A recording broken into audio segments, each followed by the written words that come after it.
안녕하세요. 오늘의 사연, 지금 바로 시작해 볼게요. 엄청 오래된 인연입니다. 어디다 자랑하고 다닐 만한 이야기는 아니지만 조금 답답해서 여기 사연 채널에 임금님 귀는 당나귀 귀라고 외치는 심정으로 이렇게 여러분들께 제 이야기를 들려드리려고 합니다.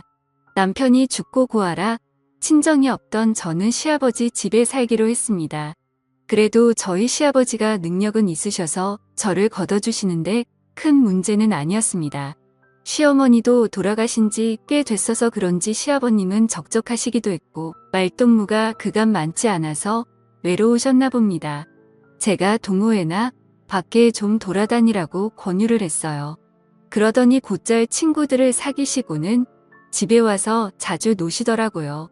시아버님과 나이 차이는 조금 나는 편이기는 했지만 시아버님께는 그 주변 지역에서 말 터놓고 지낼 유일한 사람이었기 때문에 친하게 지내게 되셨다고 하네요. 시아버님을 형님 하면서 잘 따르기도 했고 다행히 둘이서 잘 맞아서 둘이서 같이 놀러 다니고 그러셨어요. 그 인연이 이어져서 저희 집에서 자주 술을 드시곤 했습니다. 저희 집에 자주 놀러와서 지냈던지라 그리고 볼 때마다 이뻐해주고 용돈도 주고 했던 분이셨어요. 부담스러운 느낌이 아니라 오히려 저는 좋은 삼촌이 생겼다고 생각했어요. 꽤 오랜 시간 같이 있다 보니 사실상 시아버님 다음으로 많이 만나던 사람이 삼촌이었습니다. 나이가 중후하지만 분위기 있던 스타일이라서 어느 정도 호감은 있었어요. 그 정도 어렴풋이 기억이 나네요. 제가 서울에 있는 회사에 다시 들어가면서 저희 시아버님도 은퇴를 하시게 되었고 그렇게 저희는 서울로 이사를 하게 되었어요. 시아버님과 삼촌 두 분 다 속상해했지만 한국인데 못 만날 게 어디 있나며 서로를 위로했습니다. 그런데 저는 솔직히 조금 아쉽더라고요. 속으로는 삼촌을 조금 좋아하고 있었나 봐요. 그게 너무 아쉬웠어요. 삼촌 또한 제 손을 잡으면서 건강하게 잘 지내라면서 눈시울이 붉어지셨는데 그날 그때 얼굴이 아직도 기억에 선명하게 남아 있습니다. 그 영향을 받아서 저는 지금도 솔직히 중년 남성이 제 취향이 되었습니다. 그런데 연상이라는 게 사실 나이차가 한두 살 많은 연상을 말하는 게 아니었어요. 서울 가서도 연애를 하면서는 또래 남자들과 연애를 하기는 했지만 무언가 저를 채우지 못하는 것이 있었어요. 속으로 아쉬움은 많았지만 제 취향을 들킬 수 없어서 숨기기만 했어요. 남들하고 똑같이 나의 비슷한 직장인 애인을 만나게 되었습니다. 남편을 보내고 솔직히 별로 관심도 없었어서 연애를 하지 못했는데 주변에서 안타까워해서 시작한 연애이기도 했어요. 그래도 나를 받아준 사람이라 내심 많이 좋아하기도 했고 마음도 많이 썼습니다. 최선을 다하긴 했지만 한참 때인 나이인데도 이상하게 흥분이 잘 안 되더라고요. 그래도 그때 애인이 저를 많이 위해주고 기다려주고 어떻게든 맞춰보려고 이것저것 노력도 많이 했습니다. 도무지 애인한테 나는 연상이 아니면 안 될 것 같다는 말이 도저히 안 나오더라고요. 그 애인이 나쁘다고 생각하진 않는데 그도 사람인데 당연히 답답하고 힘들었겠지요. 결국 그는 저를 두고 다른 여자를 만나더라고요. 잡으려 했지만 그는 마음의 상처를 크게 주고 저를 떠났어요. 저를 위해 그만큼 희생해준 좋은 사람이었던 애인이 나를 두고 어떻게 양다리를 걸칠 수가 있나 하는 배신감이 더 컸죠. 게다가 남편을 보내고 첫 애인이었기에 애인의 바람에 저는 우울에 빠지게 되었고 그때 카카오톡도 연락처도 핸드폰에 있던 모든 걸 지워버리고 한동안 방황을 했어요. 그렇게 허무한 시간들을 보내다가 시간이 지나니까 해결이 되더라고요. 그리고 나서 다시 백업해둔 연락처를 정리하면서 카카오톡도 설치하고 정상적인 삶으로 되돌아갈 준비를 하고 있었습니다. 마지막 백업을 해둔 게 너무 오래 전이었어서 그동안의 친구 목록이 다 사라져 있었지요. 그런데 제 눈에 띄는 번호가 하나 있었으니 제가 서울에 오면서 헤어지게 되었던 삼촌의 번호였습니다. 10년 동안 같은 번호를 쓰고 있던 건지 카카오톡에 자동으로 친구 등록이 되면서 오랜만에 삼촌의 사진을 볼 수 있었습니다. 핸드폰 화면의 작은 사진으로 보니 괜히 떨리더라고요. 그래서 삼촌의 사진을 터치해서 확대를 했습니다. 여전히 중후한 매력 그대로였고 얼굴살이 조금 더 빠졌을 뿐 저를 설레게 했던 미소는 여전하더라고요. 어디 아는 사람들하고 산에 놀러 갔던 건지 정상에서 찍은 사진을 보니 오랜만에 마음이 설레기 시작했습니다. 그때부터 그가 어떻게 지내나 궁금하더라고요. 그런데 상태창을 보니까 메모 남겨놓듯이 해놓는 프로필 상태 메시지 아무것도 필요 없다라고 약간 쓸쓸해 보이는 구절을 상태 메시지로 남겨놨더라고요. 그리고 프로필 사진으로 되어 있는데 그게 올려보면 옛날에 해놓은 거고 사진들도 다 볼 수 있었거든요. 그런데 사진이 하나도 남아있지 않은 겁니다. 지금 프로필로 되어 있는 사진을 제외하면 말이죠. 그때 직감적으로 삼촌에게 무슨 일이 있는 건가 하는 생각이 들었습니다. 저는 애인에게 받은 상실감 때문이었을까요? 아니면 그 애인과 그렇게 노력을 하며 오랫동안 사랑을 나누는데도 한 번을 만족을 못했던 게 사실은 마음속에 오래전부터 그를 품고 있었기 때문이었을까요? 무작정 짐 싸들고 삼촌이 살고 있던 예전 그 동네로 향했습니다. 하도 오랫동안 이어온 인연이다 보니 어디 사는지도 다 알고 있었는데 삼촌 집에 찾아가니 모르는 사람이 나오더라고요. 10년간 삼촌과 떨어져 지낸 시간이 너무 길어서였던 걸까요? 하지만 체감상 그렇게 오랜 시간이 지난 것 같지 않은데 다른 사람이 나오니 당황스러웠습니다. 그가 보고 싶어 찾아간 동네였으니 그를 찾아 헤매고 다닐 바에는 단도직입적으로 그에게 대놓고 연락을 해봐야겠다는 생각이 들었지요. 멀리 떨어져도 얼굴 못 보고 지낼 일이 있냐고 했었지만 정말 매일매일 만나던 삼촌이었는데 이사 가자마자 10년 동안 그냥 의의 남이 되어버렸었거든요. 내 번호가 저장이나 되어 있으려나 사실 큰 기대를 하지 않았는데 삼촌은 전화를 받자마자 제 이름을 불러주더라고요. 이렇게 반갑게 맞이해줄 거면 왜 지난 10년 동안 모르는 사람처럼 지내왔는지 제가 얼마나 삼촌을 보고 싶었는지 몰랐나 싶기도 하더라고요. 삼촌과 저는 오랜만이라며 시아버님은 어떻게 지내는지 서울은 어떠니 회사는 다닐 만한지 별 시도 없자는 안부를 물으며 한참 동안 대화를 나눴습니다.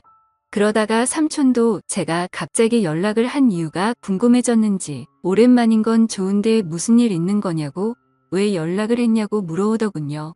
그래서 솔직하게 삼촌 카카오톡에 있는 사진과 프로필 메시지를 보고 삼촌한테 무슨 일이 있는가 싶어서 저도 모르게 연락을 하게 되었다고 했습니다.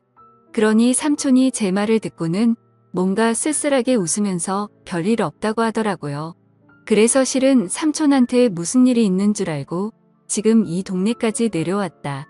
삼촌 집까지 찾아가 봤는데 모르는 사람이 살고 있더라 하는 이야기를 꺼냈습니다. 그러니 삼촌이 조금 놀란 눈치더라고요. 밖에서 한 1시간 정도를 기다렸더니 삼촌이 헐레벌떡 제가 있는 곳까지 나오더라고요. 그래도 그 와중에 제 마음을 눈치라도 챈 것인지 옷도 멀쁘게 입고 머리도 다듬어져 있는 게 조금 멋을 내고 나온 삼촌의 모습은 제 생각보다 훨씬 더 멋있어 보였습니다.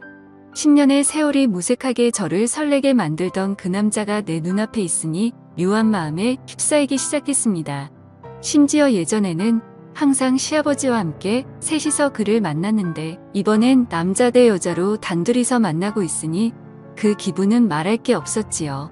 직접 만나니 삼촌이 아무 일 없이 잘 지내고 있다던 말과는 다르게 삼촌의 현재 상황을 말해주더라고요. 사실 저희 가족이 서울로 가기 전부터 아내와 불화가 생기기 시작했고 10년이 지난 지금에서야 결국 이혼을 하게 되었다는 겁니다.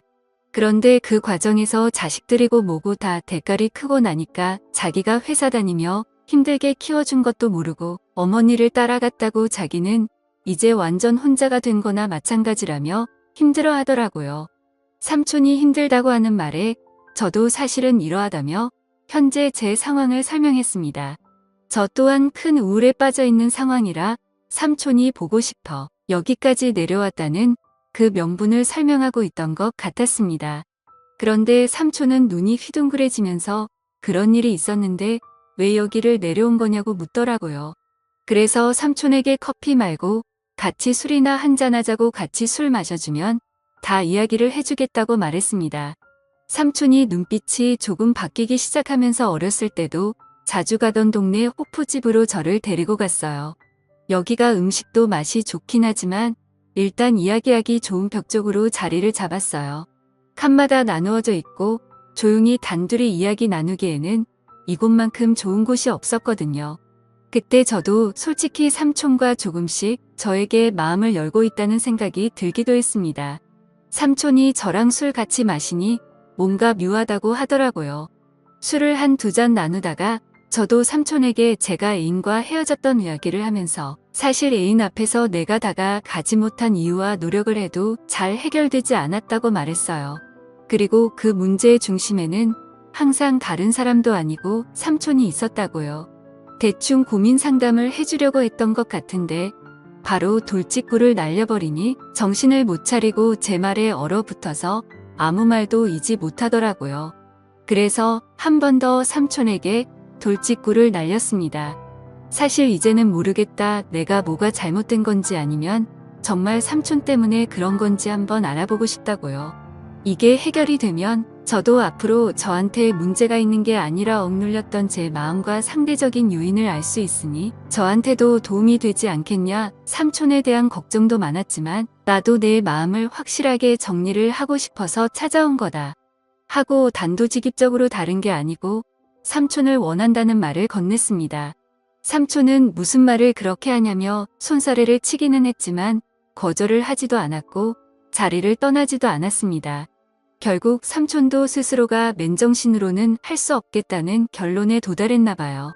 우리가 암묵적인 동의를 하긴 했지만 실수나 마찬가지인 거야 라고 상황을 만들더라고요. 삼촌은 가족들과 떨어져 나와 혼자 지내고 있으니 집에 혼자서 지내고 있었어요. 집까지 데려다 달라는 삼촌의 말이 시간이 늦었으니까 자고 가라는 말이 앞으로 일어날 일에 대해서 의심을 넘어 확신이 되어가고 있는 상황이었습니다.